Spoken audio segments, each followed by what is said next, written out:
LeBron James back-to-back turnover from Lakers. Grabing inabot ang kamalasan ni LPG. Gustong bumitaw ng 3, sablay pa rin. Hindi ko alam kung sinasadya ba o talagang malas lang. Pangatlong attempt kay LeBron, sablay pa rin. Gigi Redick na palingon na lang sa bench. Hindi niya inaasahan nga mangyaring ito.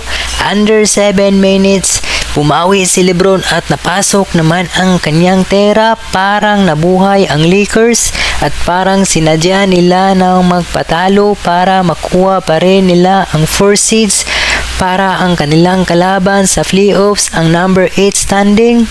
Balik ulit turnover kay LeBron. Nagawa pang mag-angas ni Franz Wagner sa harap ni LeBron at hindi ko inaasahan pagkatapos tinirahan ng 3 sa harap ni Hachimura.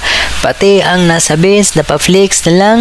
Gigi Redick parang dismayado pero nasa 4 seeds pa rin ang Lakers kahit matalo sila. LPG bumawi sa isang dakdak pero sinagutan sa kalaban. Yan ang dahilan sa pagkatalo ng Lakers. Mga ka-basketball, ang larong ito ay hatid sa Melbet. Sa gustong mag-register, i-follow ang nasa screen upang makuha mo ang bonus gamit ang promo code Pinoy TV sa first deposit at nasa comment section ang link. Register now.